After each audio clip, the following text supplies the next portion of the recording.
going on, everybody? Happy Tuesday. Welcome to another edition of Mean Streets powered by FTN right here on Game Plus Network, as well as our FTN Network YouTube page. Chris Meaney hanging out with you solo here today. Missed out on yesterday. Dealing with a little bit of a head cold. You would not have enjoyed me getting on the camera, hopping behind the mic, looking like I looked yesterday. I just looked okay. I mean, I looked like the same usual person I always look like, but I couldn't breathe, and so I'm doing a little bit better here today. I see Deesh wishing me the best. Appreciate you, Deesh. We got a lot to get to here on this show. We are going to take a look at the NFC, AFC playoff pictures. We're going to recap basically everything that happened over the weekend and last night's action in the NFL. We're going to hit the waiver wire a little bit with some running backs and some wide receivers. Again, this is the time of the year. We're into week 13 now. I'm sure everything is plucked up off the waiver wire in your leagues. But we are going to take a look at some players that could potentially help you out. There were some injuries in the NFL over the past couple of days that we should dive into. We're going to take a look at Mike White's MVP odds for the New York Jets. I can't even say that with a straight face, but it's a superstar. Mike White, are you kidding me? And don't tell me that Zach Wilson would have had that game. Don't tell me that he would have been able to throw 3 touchdowns. And oh, look, another live. Is that Zach Wilson or Russell Wilson? Another dud game from Russell Wilson and the Broncos. I gave the under 36 on the show, and I felt like a sucker because I'd never seen a total like that before, that low. I don't think I've ever seen a total in an NFL game that low. There's been a couple maybe 37s. I've seen 38. I don't know. Correct me if I'm wrong, guys. I just don't know if I've ever seen a 36. And we hit that pretty easily because the Broncos stink. They cannot, they can't get it done. They can't get it done. But we're going to give a little bit of love to Mike White, who, again, showed up, right? And Elijah Moore showed up with a touchdown. Garrett Wilson was frustrated over the past couple of weeks. He popped off with a couple of scores. He had a great game as well. And the Jets the big W and a big W, and it is Mike White's world, and we're just living in it. It's a cool story. I really like to see it. Washington won again. The Commanders. There's a really exciting game in Seattle between the Kraken. We're going to talk about the Kraken a little bit later on. There are a handful of games on the ice tonight in the NHL. We have some shot props, some picks. Some people that have been asking, for some goal scorers on the show. I'm going to give a couple towards the end. We don't have a board for goal scorers, which is fine. It's okay. I got a list here of a lot of picks. Check out Dangle Bet Selly. It's live on our FTN Network YouTube page. It's coming your way on Game Plus Network in just a little bit. We do have a new time, Mean Streets, at 4:30 Eastern on Game Plus Network for those that have been trying to find the show. Of course, you can watch it live at noon Eastern on our FTN Network YouTube page. Listen on iTunes and Spotify, where it is that you listen to your favorite podcast. And soon, talking to Tyler and George, in the green room before we got going here, we're going to try to stick to noon Eastern, but there are a lot of guests or a lot of just analysts that I want to take advantage of, and I want to, in a nice way, I want to have them jump on the show. I'm selfish. I got to have them jump on the show, but also, like, you guys have been sitting here listening to me ramble nonstop on myself for the most part for quite some time. Noon Eastern is when we record this show. It's a tough time to try to find some guests at 12 Eastern. People are working their everyday jobs. It's usually their lunch break and things like that. I'm going to try to find some guests that cover some of these teams that we're going to talk about the NFL. Some of these, it's now December, basically a couple days away. We know we have a really good feel now of which teams are going to make the playoffs, make the postseason. I've separated themselves from the pack. Other teams that have just faltered here down the stretch of the season that are not going to make the playoffs. And we're going to get some beat reporters from some of these teams that follow some of these squads on this show. So hopefully we'll have some guests lined up for you. You don't have to listen to me ramble nonstop, because I'm not going to lie, I do know some people in the industry, some people that are willing to come on to this show, and just got to find the right time. And we will find the right time. But Mean Streets, 4:30 Eastern, Game Plus Network. Mr. Nice Guy, what up? Hope you're feeling better. Deesh, morning, Meaney. Hope you're feeling, appreciate you guys. You guys are too nice. You're too nice. Feeling okay. George told me to pound the whiskey last night. He said I would feel a lot better. His lies. It did not feel better. I actually felt okay. And I did not pound any whiskey. But I did watch a highly entertaining hockey game last night between the Panthers and the Oilers. And the Panthers now playing tonight in Calgary. A little bit of a revenge spot for Matthew Tkachuk and Jonathan Huberdeau going toe-to-toe against each other for the second time this season. But it should be highly entertaining at, what is it called now? Scotiabank Saddle Dome? Is that what it's called now in Calgary? A really good place to watch hockey. Really, really fun. Edmonton too. Both Alberta cities, Edmonton and Calgary, are highly entertaining atmospheres for sure, especially when the Leafs and the Canadians come to town. I've been there numerous times. I know the Habs are there this week. It's like a usually 60-40 split. I used to work in the oil patch out west, and there's a lot of, East Coast people, a lot of people that are fans of the Habs, fans of the Bruins, and fans of the Toronto Maple Leafs as well. So the building's always packed. Disha was going to say, if you called Colts Steelers entertaining, you must be really sick. I am really sick, man. Watching that game last night, it was tough. Although there were some nice moments. I really like Kenny Pickett and George Pickens. Been talking about those two for quite some time on this show. Talking about Pickett as a potential number 2 super flex guy that's trending up. Yeah, I mean he's looked like a rookie at times, and I know everything in the combine was all about his hand size, and it's easy to sit there and talk about the hand size. Everything is just it's just so much more intense now, where they don't look at just straight up quarterbacking. Last night, Kenny Pickett, he quarterbacked. He was quarterbacking, right? At the combine, it's like, how big are your hands? Oh my goodness, this guy's got small mittens. He can't throw the football. Oh, he can't really escape the pocket, or, he can't, RPO's not really there. Can he avoid pressure? Like, all those are all things that, of course, that you have to evaluate when you look at a quarterback. But Kenny Pickett just played good football yesterday. He made some good decisions, right? There was certainly the third quarter wasn't great for the Steelers.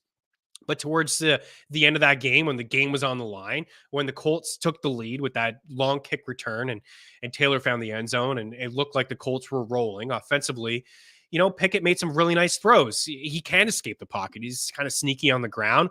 And George Pickens is just, this guy is a player, man. This guy is a couple of highlight reel catches from him again yesterday. A nice little play in the end zone on that 2-point convo when it looked like Pickett didn't have anything.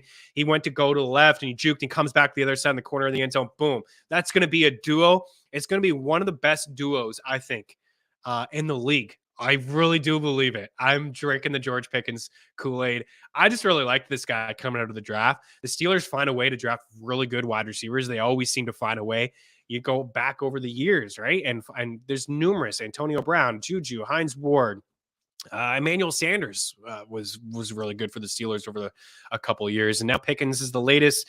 Martavis Bryant had some nice moments for Pitt as well, and Deontay Johnson is another one. Although Mr. Nice Guy checks in, no TDs. Any thoughts on Deontay Johnson this season? Yeah, slightly overrated is how I feel about Deontay Johnson. A lot of targets. He should have had the catch in the end zone yesterday. You want to know why he doesn't have any touchdowns? It's because he can't catch. Really, he can't. I mean, he's a good wide receiver, and I'm being a little bit hard on Deontay. Who am I? Sitting in my basement talking about fantasy sports and sports betting to say that Deontay Johnson can't catch. He is a good wide receiver. I like him. I think he's going to get traded in the offseason. I think he could get moved.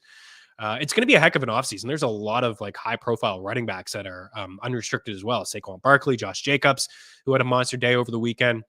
There's a lot of really good running backs. Miles Sanders needs a new contract. There's a ton. I know Mr. Yates of ESPN tweeted it out just yesterday. There's a lot of just backup running backs too. I think Dave Montgomery, Alexander Madison. There's going to be a lot of movement in the NFL. But yeah, Deontay is a good player. It's just he should have caught that pass. And a couple years ago, he led the NFL in drops. I thought it was a nice back shoulder throw in the end zone. And, Deontay should have came away with it, and he did not come away with it. But it's all good. We are going to break. We are going to recap some things from yesterday. Going to take a look at the AFC, NFC playoff picture, and we will take a look at the waiver wire a little bit. For the hockey fans, we do have some shot props and a couple picks and sides and goal scorers for you a little bit later on in the show. But Dango Betselli recorded it myself. Unfortunately, EY is traveling. He will join me on Thursday and couldn't link up with Pete Jensen of NHL Network. He's just super busy. He's a super busy guy. Had some things pop up. No hard feelings against Pete, but I rode solo just like I am right now, but I ran through all the games with some props and some picks. So if you're really looking for some NHL stuff, Eric is in the house. Jeski, I watched some of that game too after the Wings and the Leafs last night. A big game from the Leafs. They continue to find a way to get it done. The Maple Leafs, right? Morgan Riley goes down. Jake Muzzin's already down. I think there was another injury as well in the blue line, but the Leafs continue to get it done. Austin Matthews is the big game. Mitchell Marner's playing good. John Tavares playing good. William Nylander's playing good. Rasmus Sandin on the point. Matt Murray's playing really good. I know Murray didn't play last night, but the Leafs are playing really good hockey. It's weird, right? Sometimes when you lose key pieces to your squad, maybe other people just step up. You're a little bit more sound defensively. Leafs have been pretty sound defensively this season, but they are winning some hockey games, and Detroit playing pretty good this year as well. But yeah, it was a weird game last night. Matt Ryan just can't. The passing attack was just not good, right? There's just nothing there for Matt Ryan. It's just Jonathan Taylor, Ryan's not mobile enough, but we will give a love to a tight end last night who popped off. We're going to take a quick break. We're 10 minutes in. It is break time. We got a lot more to get to here on Mean Streets. Hang tight.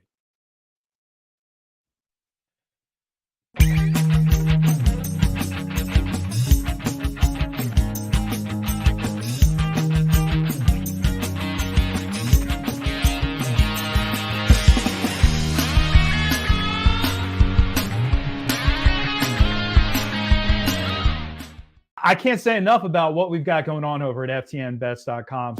At FTN Bets, your bankroll can be profitable.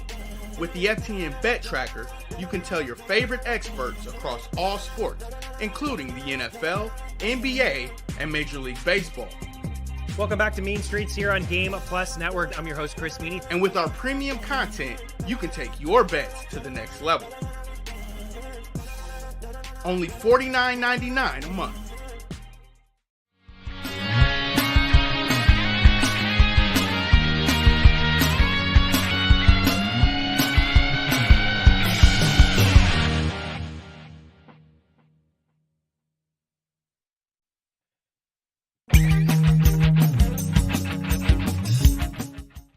Use the tools the pros use at FTN. Our betting models run over 100,000 simulations of every game, with sides and totals in the NFL, the NBA, and more. Use the home run predictor to see who'll hit a bomb deep. Our NFL player projections will make you a DFS king. And the FTN Prop Shop always finds the best odds for your player props. All tools, projections, and models are powered by FTN Data.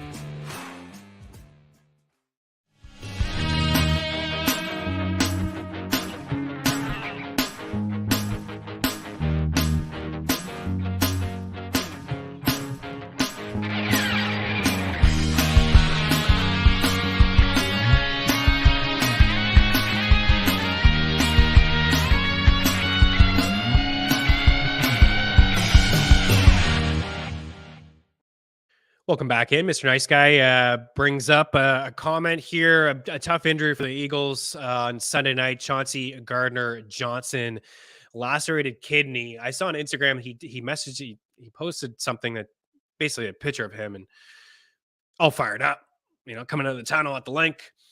He's been really good. He leads the league in interceptions. He's been fantastic. He's basically played like almost all the snaps. I think heading into week 10, he had played like 99% of the snaps. Just an absolute baller.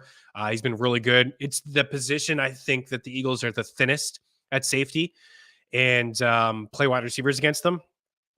I think you can anyways. I know that we've given a lot of love to Slay and Bradbury, and those two they've deserved everything, all the accolades that coming their way maybe at the end of the season. I don't know, but they've been really good, shut down corners. But we did see, Reed Blankenship, is a guy that is just signed off the street, basically. Had a nice pick against Aaron Rodgers, but he's obviously very raw. So I would imagine he's going to play a lot of safety. But we've seen a couple wide receivers kind of pop off against him over the past couple weeks, right? Terry McLaurin had a really nice game. Christian Watson was able to run one to the house, of a slant and open in the middle of the field. And then they got the Titans this week. I think you could play Treylon Burks, but what other Titan are you going to play? Like I would expect, Tennessee.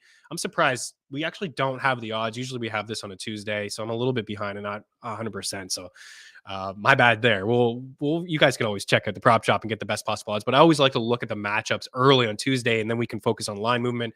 We'll do that on tomorrow, but I see the 6-point favorites here for Philly. I don't know if that's moved, but that's an early line that I'm on Tennessee. I got to imagine this is moving. Yeah, it's 5.5. It's starting to move. It's 5 now in some spots. Okay, got to jump on the +6 right away. Probably can't get it +5.5. Should have did it last night. Failed to do it. Just this is the type of team that could really beat Philadelphia. They're going to run the rock on the Eagles with Derrick Henry, and then Treylon Burks been pretty good. But to answer your overall question, yeah, I think maybe we take a look at slot wide receivers against the Philadelphia Eagles. If you're playing DFS, you're looking at props. You're trying to split ties, with some of your start and sit questions that you may have. Of course, if you're part of the FTN family, you have the tools all of our tools, wide receiver cornerback matchup tools. It's fantastic, courtesy of Jeff Ratcliffe. We have projections, all that stuff. And we do have some free trials, ftnbets.com/free, ftndaily.com/free. You can sign up over there for free. 3 free day trials happening over there. Thank you, Tyler, for that. No excuse to join the family. Why not join? Hang out for 3 days. If you like what you see, you can use promo code Meaney. Save yourself 20% off any package over at FTN, whether it's fantasy.com, bets.com, or ftndaily.com. Giddy up. Week 8 is here. Week 8 is here. Week 13 is absolutely here. So Reed Blankenship. Now, listen, I do believe that you could maybe something to monitor moving forward. I don't know, believe it or not, I don't know the Eagles' schedule offhand. I know they play the Giants a couple times, like which slot wide receiver the Giants are going to play, but certainly it is a big blow for the Eagles, and we'll see what happens. Can you call Malcolm Jenkins? Can you give him a call? I'm sure he could still play, right? I'm sure he still has a lot to offer. I know he's in shape. He's ready to go.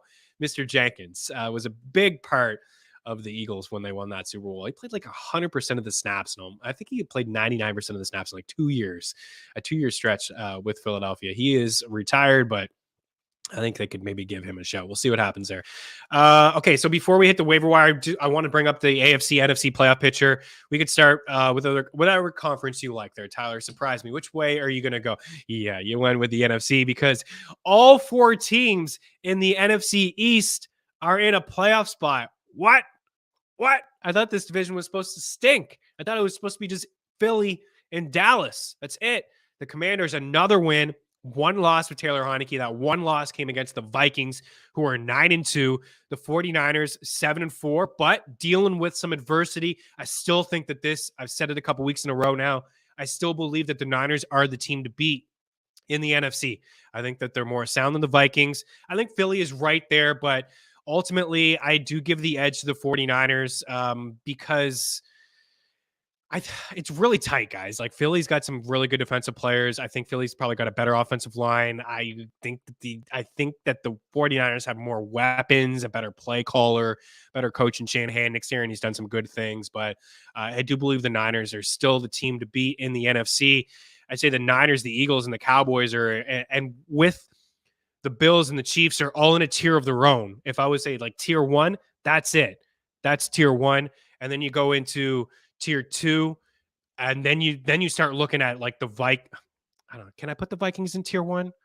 I don't think I want to. I think I want to go Eagles, boys, Niners, Chiefs, Bills. Then in tier 2, I know shots fired at this Viking squad. They bounced back nice. They beat the Pats at home. They've been really good. A lot has been made of the negative point differential heading into last week. I just don't think that they're as sound as everyone else. Offensively, they can click on all cylinders. Defensively, I think they got some holes. The Bucs missing, piece on the offensive line again. Wirfs went down. They couldn't get that win in Cleveland against the Browns. Oh man, I just don't know. Like this team is they're not the same. Obviously, near the Super Bowl squad that they were a couple of years ago.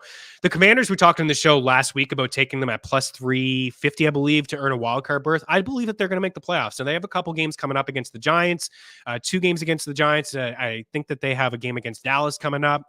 They've had some winnable games that they've taken advantage of those teams, and they've won some football games. But as I said last week, I think the Commanders get in via wild card. They're plus 180 to make the playoffs. And I don't know why you would just take that, because they're not catching the Eagles or the Cowboys. If they catch the Eagles, they're going to get in as a wild card team if they get in, and there's just much better odds. And I think the Giants are that team that's going to be out. They have to get a split against the Commanders. If the Commanders sweep them, then it's probably GG. You got the Niners there, or you got the Falcons and the Seahawks. Very interesting, right? Like this playoff picture, it's just football. Like you never would expect. It always surprises you, and that's what's so good about the NFL. Is because if I would have showed you that graphic had 2 weeks before the season started, like this is where we would be in week 13. We would be surprised, I think, with the Eagles at 10-1. We wouldn't be surprised with the Cowboys. We'd be like, oh wow, the Bucs. What's going on with the Bucs? We'd certainly be surprised about the Giants and the Commanders. Not so much about the Niners. We'd be surprised about the Seahawks and the Falcons. But the Rams, done. Who else? The Green Bay Packers, done. Like these are teams that are they're out of it. They're done. They're completely done. And you got the Lions with better records than them. It's just the NFL. It's crazy, right? Over to the AFC. Not a lot of surprises here, I don't think. Maybe the Dolphins. And Deesh, you're right. Big test for the 49ers this week against the Dolphins. That should be fantastic, right? McDaniel against Shanahan and the Dolphins. They didn't almost blow it last week, but they rested everybody in the second half, and that game got a little bit tight for somebody who had Miami on the spread. That's for sure. But the Chiefs are rolling at 9-2. You know, a lot of people, myself included, thought that the AFC West would be a little bit more competitive. You know, teams like the Broncos and the Chargers and the Raiders kind of fighting with the Chiefs. It's not been the case. It's the Chiefs at 9-2. The Dolphins at 8-3. They remain perfect in games where Tua has started and finished. And I know Tua didn't finish last week, but still wanted to check that out there. If you don't include that game, they're 7-0. In games where Tua has started and finished. It should be a phenomenal game this week. The Titans at 7-4, tough loss at home against the Bengals, but a big win for the Bengals. You see a lot of 7-4 teams, the Ravens at 7-4, the Bengals and the Jets at 7-4, the Pats and the Chargers fighting a really good game coming up this week. I do believe Chargers and the Raiders. The Raiders got a couple wins in a row. I do believe that they're out of it, but they are a team that can give the Chargers some fits. And then, yeah, I mean, look, it's a tough schedule for the Bengals. I think they got the Chiefs this week. You know, can Mike White get the Jets into the playoffs? The defense remains legit, or remains fantastic. I would say that what we see now is what we're going to get. I really do believe that. I think we could see the Chargers sneak in. I don't think we'll see the Pats. Tough, short week Thursday football. Actually, it's not really a short week. The Bills and the Pats played on Thursday Night Football, Thanksgiving last week. But those two teams are going to go at it. I don't expect the Pats to win. So if the Chargers can win, they can leapfrog them. But they're really going to need some help with the Jets and the Bengals in there as well. But Tua's interview of relationship with McDaniel is a great watch. I did watch that. Tua's fantastic, man. And McDaniel, I think, is one of my favorite coaches already in the NFL. I loved his demeanor at the start when they hired him. And I love the way that he talked about some of his players. And this is it's really nice to see with Tua, right? Because Brian Flores, nobody wanted Tua. It was tank for Tua. Nobody wanted Tua. They wanted Deshaun Watson. They wanted Deshaun Watson. That's it. Nobody wanted Tua. It just goes to show, like, you surround a player like Tua, you surround him with talent, right? You're giving him, it's the best 1-2 punch at the wide receiver position in football with Jalen Waddle and Tyreek Hill. You got a terrific play caller. Coaching is key in the NFL. You're setting these guys up to have some success. Look, Trevor Lawrence has had much more positive moments this season than he did last year. There were a couple of walk-off wins, right? Jags going for 2 to beat Baltimore, and then we saw the Chargers go for 2 to beat the Cardinals. It's pretty ballsy with both of those coaches, more so with the Chargers, with everything on the line for them, right? They don't get that. They lose, and a loss would probably really hurt their playoff chances. It would have hurt their playoff chances for sure. The Jags is just like, whatever, like, have a moment or two. You're still going to have a top 5 pick, but have a nice moment. And I thought Trevor Lawrence played phenomenal against Baltimore. But Tua, yeah, I mean, it's nice to see. As I mentioned, 7-0 games that he started and he's finished. Last year, he had the best completion percentage on deep ball passes of at least 20 yards down the field, which you can see with our tools over at ftnfantasy.com. And this year as well, he's the best deep ball passer in the league. People said he can't throw the ball deep. There's no way. What, Tyreek Hill? Who is Tyreek Hill talking about Tua as like the most accurate quarterback in the NFL? He is. The numbers suggest he is. He's the most accurate quarterback in the NFL. Still, people don't believe in this guy. They don't want to give him any credit. They want to give credit to Mike McDaniel. They want to give credit to Waddle and Tyreek Hill. And that's really all the credit that they want to give. But really, Tua's in the MVP conversation. Tua, I think it's Mahomes. Tua, Jalen, Allen. Those are the 4 for me. That's how I would rank them in order. Mahomes is doing it without Tyreek. Numerous amounts of wide receivers. He's spreading around to everybody. He's doing his thing. And the defense is just okay. That's it. I mean, it doesn't match up with the Broncos inside the division. And the Broncos, another game where they just score 18 points. Maybe they get a W. Although they did that. I think they allowed 26 or so. Deesh 49ers has been great, but I'm terrified to play them against the Dolphins. They have looked great. You know what? I'm going to play them. I don't know. Does that make you feel a little bit better? I'm going to play them. There's a couple defenses we can take a look at a little bit later on the show. Streaming options, maybe better options. They haven't allowed a point in 4 straight second halves. 4 straight second halves. This team has not allowed a point. Think about that. That's very impressive. They just put up a shutout against the Saints. Yeah, it's the Saints, but they'd still put up a shutout. This defense is clicking at the right time. Offensively, they're clicking. Tough loss for Elijah Mitchell, and it looks like CMC is dealing with something as well. I don't want to speculate, but he doesn't look 100%. There's some reports out there that he's dealing with an MCL sprain, and now Elijah Mitchell's gone for 6 to 8 weeks. Elijah Mitchell, unfortunately, just can't stay healthy. But you're really going to need CMC, right? They're going to need that. I think that's the biggest strength that they have. The Niners, they're really good at running the rock. Like they have those yak monsters and Kittle and Ayuk and Debo, but they're really good at setting the tempo with the play action pass and running the rock. They don't want Jimmy G dropping back 40 plus times and throwing the football. That's just not the recipe for the Niners to have success. That's it.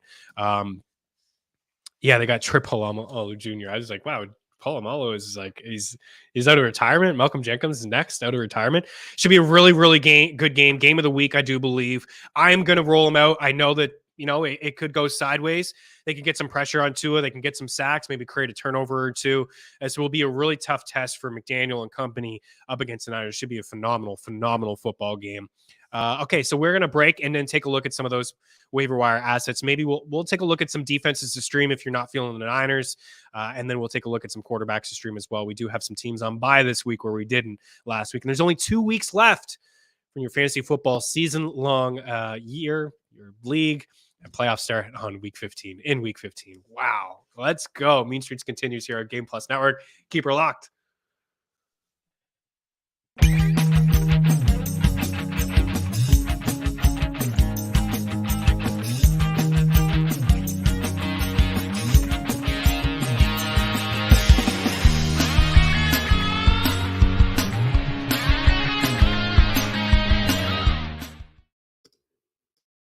At DraftKings Sportsbook, you can bet on nearly any sport imaginable. The NFL, the NBA, college football, college basketball, golf, the NHL, tennis, Major League Baseball, MMA, and more. Download the DK Sportsbook app on iOS and Android operating systems, as well as on your desktops or in mobile browsers. Get the best bonuses using promo code FTN. Remember, the only way to gamble responsibly is to win.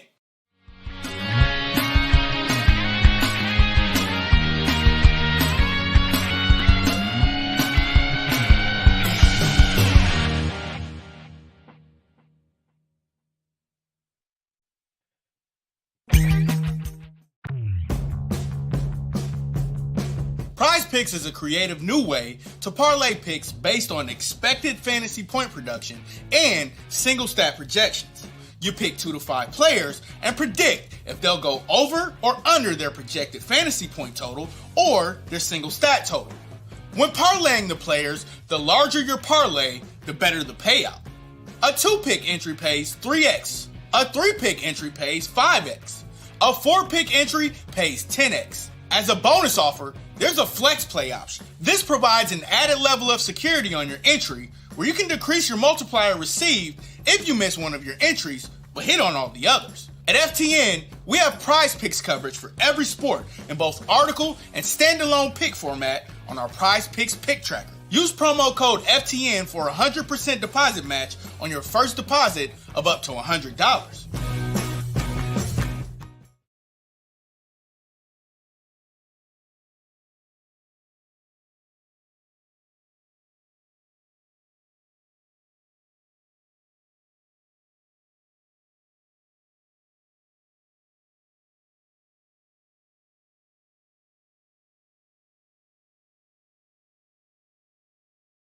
Oh, Net, we're muted. Now we're back. Okay. Game Plus Network, Mean Streets, welcome back in. Oh, let's go. We're dealing through some stuff here today. Okay, so I think what I said off the top, let's get into some fantasy football replacements. 2 teams on bye this week. 2 teams on bye, Arizona and Carolina. So there's not a lot there to replace. I mentioned Deontay Foreman when I was muted. I was talking about Deontay Foreman, another 100-yard game when he has 15 plus carries on the ground. He seems to have 100 yards. It's just like, when can you feel like the game script is going to be in favor of Carolina? A nice moment for Sam Darnold. They beat a team called the Broncos who stink at the game of football. But you're going to have to replace Foreman. DJ Moore, if you've been rolling him out. Kyler and Hopkins and Connor. Those are it, right? But Najee replacement. Do we have any word about Najee? I know he left with the abdominal injury. Is there anything that is coming down here with Najee this morning? I don't think so.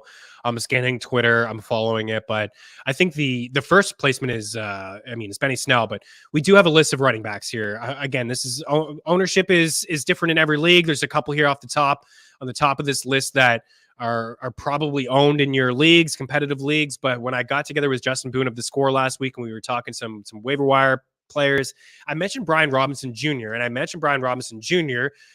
Because One, people were dropping him and he was getting cut. And he's been getting carries. He's been getting touches. Like, he has acted as the lead running back. His back-to-back weeks, he's had really nice touchdowns, second, third efforts, and he wears a big hat. And he has a friend who's in a big hat company, and I want a big hat.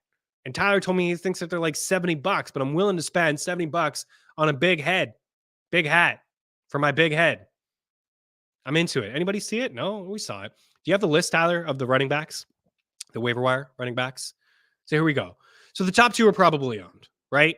I mean, I think we agree that Brian Robinson Jr. is owned and Gus Edwards is probably owned, but he acted as the lead. Edwards, double-digit carries, and he had a pretty decent game. So when he's healthy, he's the guy, right? When he's not, just Kenyon Drake. Don't drop Drake.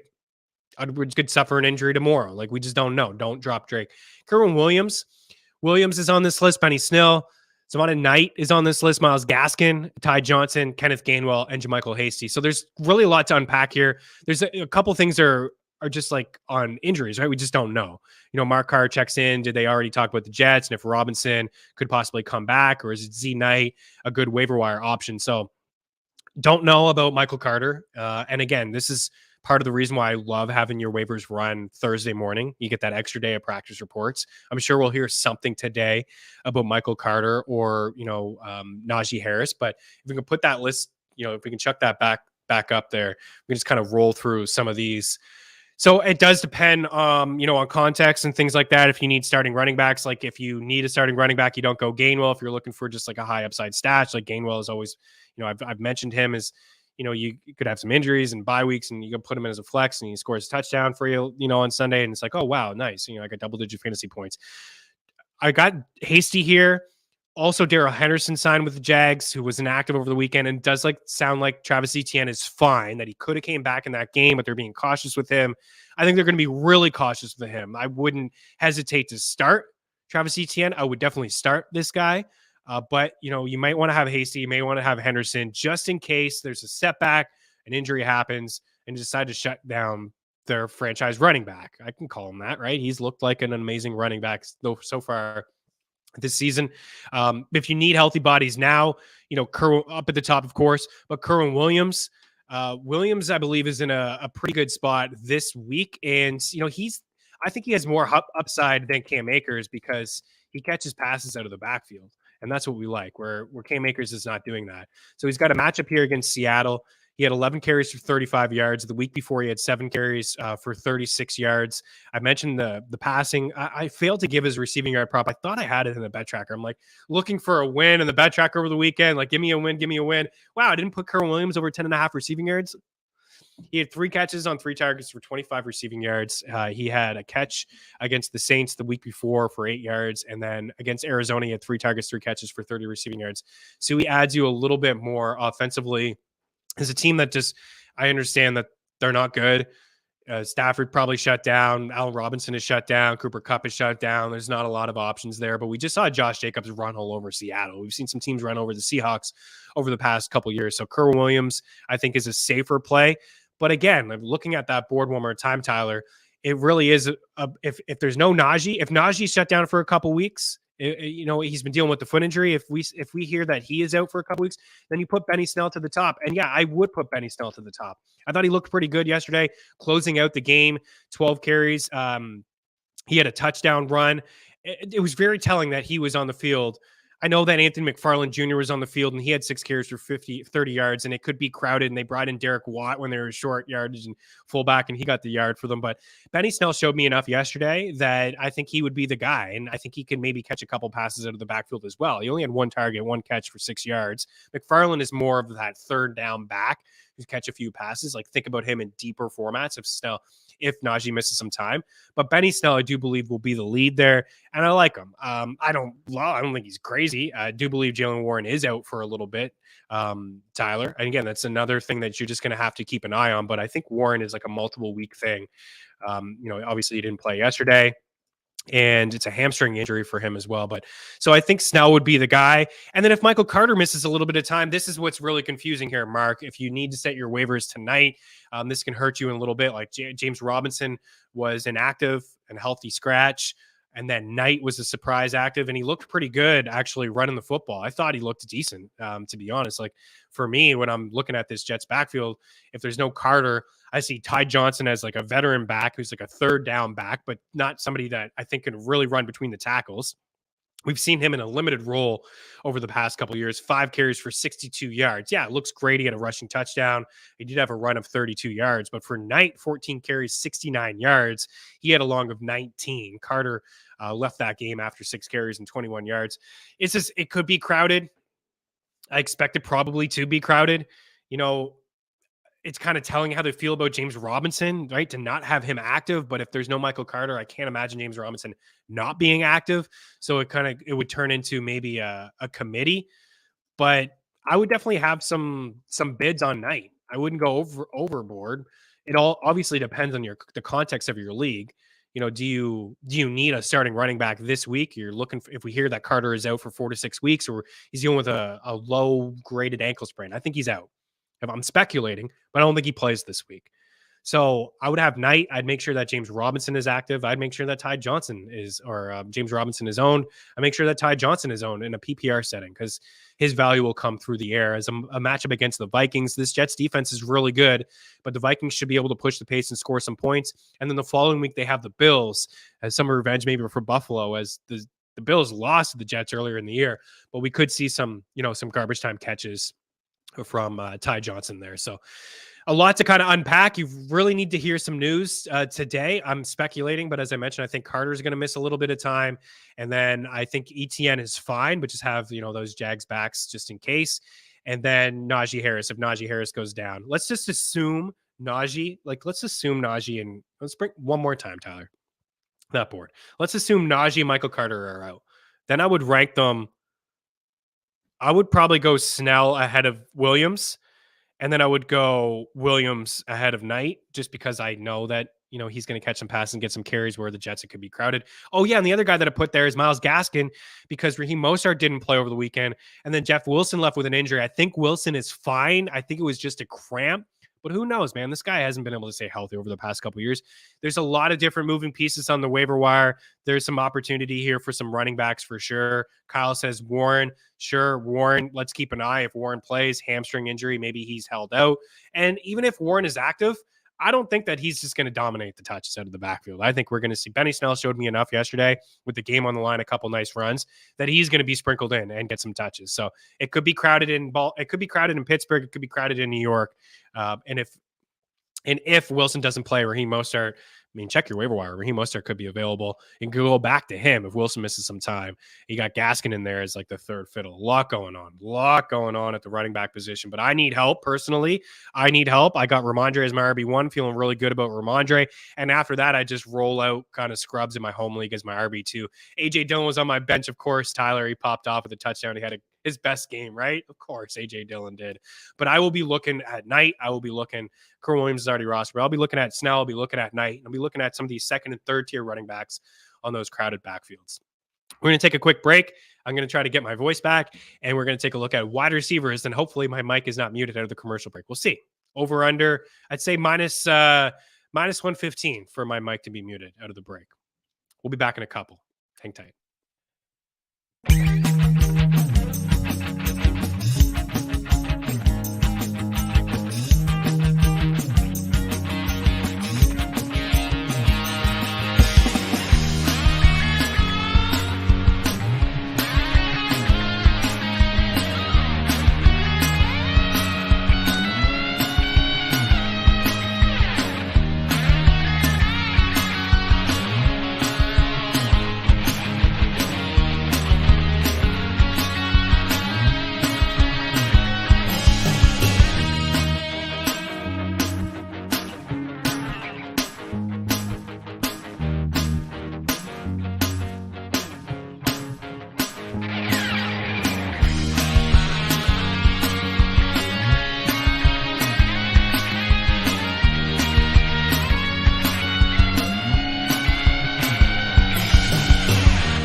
Welcome back in. Mike is live and it's hot. And it is tough. The losses, it's so tough to play AJ Dillon. Mark says, Tyler says he benched Dillon for Drake, lost by 0.5. Sad day. And Mark says those losses hurt, but so hard to play Dillon and feel good about it all. It is. It's really tough. Rodgers left that game. Did they just shut him down? He says he wants to play. The Packers are out of it. Maybe they just shut him down. If I'm the Packers, some of these organizations, man, they just overthink it. Like, let's see what you have in Jordan Love. You drafted this guy in the first round ahead of Jalen Hurts a couple years ago. You must have liked him. You must feel like he's the quarterback of the future. You're out of it. I don't care that Rodgers is for a back-to-back MVP. I don't care. Like, if I'm the organization, I'm shutting it down. I'm saying that's it. I've seen enough. That's it. Like, I'm not doing it. I want to see Jordan Love. Honestly, I do. I don't care to, but like the Packers should care to see Jordan Love. He looked pretty good, actually. He made some nice throws when he came in for Rodgers in that game. I mean, let's see. The future is Jordan Love and Christian Watson in Green Bay, is it not? Let's kind of see these guys start to build a duo. Let maybe run the ball with AJ. Shut down Aaron Jones too. Give the ball to AJ Dillon. Now I'm being ludicrous. Now I'm just being selfish because I need 3 more touchdowns from AJ Dillon to get that prop. I don't know if we're getting it. I don't think we're going to get it. Wide receivers. Oh, wait. Kyle said Mike Boone. Any love for Mike Boone? I don't have a ton of love for Mike Boone. I would probably put him on that list right ahead of Hasty, potentially. I think I'd rather stash Kenneth Gainwell. Latavius Murray looked pretty good. Honestly, he didn't look great running in the first half of that game. Marlon Mack had a couple carries. I would say that Mike Boone is the guy that kind of catches some passes out of the backfield. But honestly, like, what do you want in Denver? Like, I roll out Latavius as my RB2, and I just hope to get 10 points. He got 13 for 92, had a big long run, or else he would have been awful in that game. I think he caught one pass. I thought we'd see a little bit more from him in the receiving game, especially since he was they were down in that game. They lost 23-10. You got Baltimore, KC coming up. You got KC twice. Week 17. I mean, you're not going to start Boone in the playoffs. I don't think you're starting Boone this week. Kyle, like, is a deep league ad and stash. Maybe week 14, he's catching 4 or 5 passes out of the backfield against the Chiefs when they're down 100 points. But ultimately, I think Latavius owns that backfield for now, for the time being. A few wide receivers. Let's bring up some wide receivers. We'll get some streamers. We've got a couple more segments here on Main Street. So again, up at the top, it's just like guys that are probably already rostered, I would say, but I just wanted to put him in there because the ownership is low. Like Treylon Burks' ownership is 51% in Yahoo. 6 targets, 4 grabs, 70 yards last week. He had 7 catches on 8 targets for 111 yards in week 17. Yeah, he's got the Eagles this week, but we just talked about the safety sideline, Chauncey Gardner. He's going to miss some time, right? So they're going to have to throw the football just a little bit. I do believe that the Eagles will be able to push the pace. I mean, they'll score some points, but Treylon Burks just shouldn't be on the waivers, right? I mean, 6 targets, 8 targets, 6 targets. This is a guy that I would roll out over like probably DJ Moore the rest of the way. Cortland Sutton, maybe the rest of the way. Like I'm kind of done with those guys. Or Burks, team fighting for the playoffs. Got Philly this week, Jacksonville the following week. You got the Chargers, you got the Texans. It's a really good schedule for Tennessee moving forward. It's a really nice schedule for Derrick Henry to run all over those teams. I mean, it's actually probably the best. It is the best. Philly, Jacksonville, Chargers, and Houston. I don't even have to look to know that is as good as it gets for a running back. Zay Jones is in a really good spot this week against Detroit. And Zay Jones, surprisingly, I had to double take and I was like, wow, really? Because last week, 14 targets, 11 grabs, 145 yards. He had a 2-point combo. But the week before that, he had 8 catches on 10 targets for 68 yards. So he's got back-to-back games here with double-digit targets. In fact, he's had at least 10 targets in 3 of his last 5 games, 24 targets and 19 grabs over his last 2. You can still play Christian Kirk. I still believe Christian Kirk is the number 1 wide receiver for Trevor Lawrence and the Jags, but Zay Jones is leaned on here clearly by Trevor Lawrence over the past 2 weeks. The Detroit Lions allow the 4th most fantasy points to wide receivers. It's a really good spot. Slayton, we've talked enough about Slayton, enough about Gallup, Donovan Peoples-Jones. Like Gallup had a good game last week. I still like his upside and his ceiling. It's a good game against the Giants. I view him as like a flex. It was really tough for me to rank Slayton, Gallup, and Jones. I got Slayton there because there's just nobody else for the Giants. I got Gallup there because it's a better offense. Peoples-Jones, I was really close to bumping Peoples-Jones ahead of Gallup and ahead of Slayton. A friendly reminder, Deshaun Watson is going to start this week. It's his first start in like 700 days. Isaiah McKenzie, that may have just been like an outlier game. Detroit was playing a lot of man. Isaiah McKenzie was kind of wide open all over the field. I wouldn't really trust him against the Pats, but I am intrigued a little bit enough to roster him. DeAndre Carter, can't ignore the 10 targets, 7 grabs, 73 yards and a touchdown. He's got 2 touchdowns in his last 3. Don't know if Mike Williams is going to come back. He had suffered that setback a couple weeks ago. This is a game against the Raiders. It's a really good spot. The Raiders secondary is atrocious. They have a league high quarterback completion percentage against. So Herbert should be able to carve them up. Carter, if you're in a pinch, the offense in Houston is atrocious. I know Dameon Pierce hasn't looked good. Maybe he's tired, right? He already has more carries this year than he had last year in the NFL. So that is certainly like a rookie wall we may be seeing with him. But Kyle Allen still kind of went Nico Collins' way. A matchup here against Cleveland, 9 targets, 6 grabs, 44 yards. He has at least 7 targets and 5 grabs in 3 straight games. It's not fantastic, but if he needs some help, maybe Elijah Moore is back. He only had 2 catches, but one of them was a touchdown. Credit to Mike White. Van Jefferson is like the only standing body, I guess, with the Rams. It's like very boom or bust, but he did have a lot of targets, but a lot of those targets are not really catchable. Sky Moore, another like muff punt return. Stop giving this guy punt returns. My goodness, I think he's got 3 or 4 already. But another week with 6 targets and 5 catches. That's back-to-back weeks with 6 targets and 5 catches. So maybe in a deep league, maybe as a flex play, or maybe just roster him and stash him. Maybe we could see him continue to trend up in this offense as Kadarius Toney deals with a hamstring injury again, and probably the same one. MVS, you got Juju came back. There's still some moving pieces there with the Chiefs, but certainly somebody that I think I want to stash, and I think I would rather take the upside over MVS. And then DJ Chark in there, he caught a touchdown. He does have some upside to score a touchdown for you. And then Jameson Williams would be like a deep league stash. That's it. We're going to break one more time, actually 2 more times. We got hockey towards the end of the show. I'm going to take a look at just some, I don't think you're streaming quarterbacks right now, but you could have Fields. I mean, you could have Kyler. You may need a quarterback. We'll take a look at streamers and defense streams as well. So keep your lock, one more football segment, and then we'll wrap up with some hockey picks. We'll be back in a couple.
Welcome back in. Okay, I got some, let's start here with quarterback streams. Again, a friendly reminder, Deshaun Watson, if you've been stashing this guy, it just so happens like his first start in over 2 years is going to come against his former team in Houston against the Texans. Should be a hostile environment, that's for sure. Deshaun Watson, I mean, we haven't seen him in quite some time, but I'd roll him out. He's going to be ranked for me as a top 10 quarterback. Honestly, I can't believe this guy's playing football again. But 59% ownership in Yahoo for Deshaun Watson. Trevor Lawrence, so for me, I'll just kind of give you a little bit of context. Not everybody cares about my fantasy team, obviously, but I want to help you guys out. Maybe this could help you out as well. As a Justin Fields owner, so I started with Russell Wilson, and I quickly made the switch to Lawrence, been in on Fields, and I've been riding Fields, and then last week Fields didn't play, so I played Geno Smith. I don't know if I'm going to go Geno Smith this week. I think I'm going to try to get Trevor Lawrence. His ownership is 62% in Yahoo leagues. He is available in one of my leagues. I'm going to try to get him back-to-back solid games from him, 20 fantasy points and 24 fantasy points, 321 passing yards last week, 3 touchdowns. It was the best game, I think, in the NFL. And the week before, he had 2 touchdowns against KC. I mentioned the spot against Detroit. It's fantastic. And I may even roll him out next week against Tennessee as well. You can pass on the Titans. They give up some big explosive plays on the Titans. But the most fantasy points allowed to quarterbacks, the Detroit Lions. So I'm going to start there. Like, if you can't get Watson, you can't get Trevor Lawrence, then now we're digging a little bit deeper here at the quarterback position. I suppose I wouldn't go Russell Wilson. Like, forget that, guys. You're not going Russell Wilson in Baltimore against the Ravens.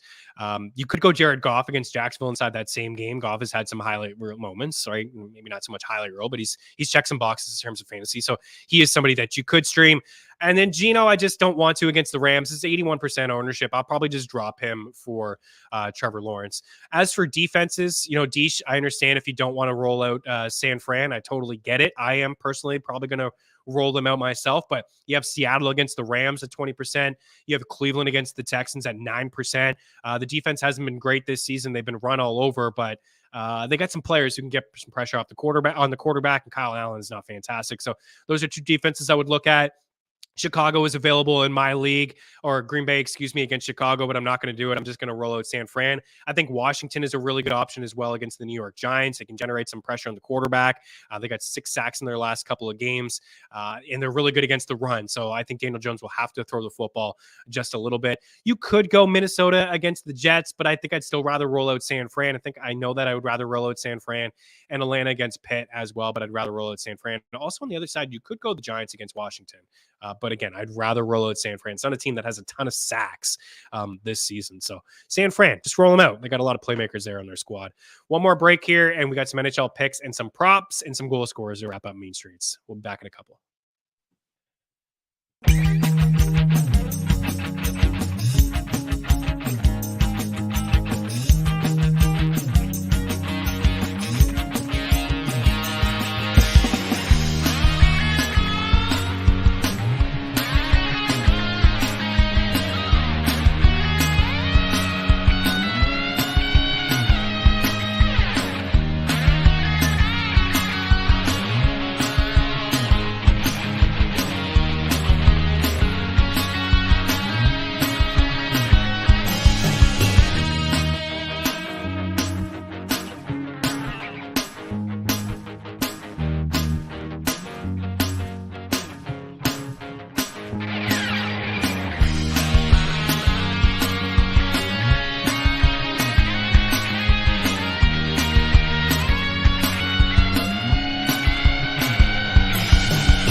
A ton of action in the NHL. I got some sides, some totals, some goal scorers in just a little bit, as well as some shot props. We're going to lead here really off the board with this guy, Jordan Eberle of the Seattle Kraken, plus 150 for 3 shots over at Bet Rivers. In fact, he's plus money across the board. Use our prop shop to get the best possible odds. But let's jump on this. He has a team high 15 shot attempts in his last 3 games at 5-5 and 12 shots over that span. And that's what I love. 5-5, all strengths.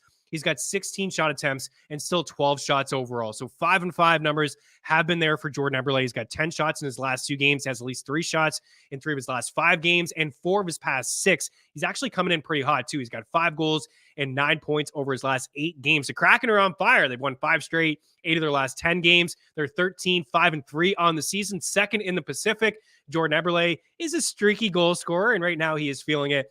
Take the over 2.5 shots, plus 150 over at Bet Rivers. A couple other shot props that I like here. You see some 4.5s on the board. David Pastrnak and Nathan McKinnon. McKinnon has 25 shots on goal in his last 3 games, 7, 8, 19. The Avs are depleted up front and on the blue line. He's playing a lot. He's shooting the puck a lot. I mean, Pastrnak too, right? He's got 4+ in 4 straight games. When he doesn't get there, he's stuck on 4. The shot attempts are there. Timo Meier's another guy at 4.5 that I do like. Elias Pettersson is really feeling it as well. He's got 3+ shots in 4 straight games, 12 in his last 2. I got Brock Nelson there against the Flyers, who allowed the second most shot attempts at 5-5 per 60. He didn't do it in his last game against the Flyers, which came in the Islanders' last game, but he did have 2 shots and he found the back of the net. And of course, I'm taking the revenge here, the fun narrative of Matthew Tkachuk against the Calgary Flames. I got a whole lot more in the FTN bet tracker, ftnbets.com/free. I know some people have asked for some goal scorers, so I'm going to rapid fire through some here. Cole Caulfield. I got Thomas Hertl, Brock Nelson, Philip Forsberg, McKinnon, Kyle Connor, Matthew Tkachuk, Elias Lindholm, Elias Pettersson, Alex Ovechkin, and of course, Jordan Eberle. And the long shot goal scorer of the night is Zach Parise of the New York Islanders. I do like the over between the Montreal Canadiens and the San Jose Sharks. I like the over between Tampa Bay and Boston. I also like the over between Florida and the Calgary Flames. And I am riding with those Kraken. They're plus money on the road and taking the Islanders in 60. If you're looking for more than that, you got to check out ftnbets.com/free. Thanks for taking the time to hang out, guys. Appreciate you. And we'll be back tomorrow. Have a good one. Cheers.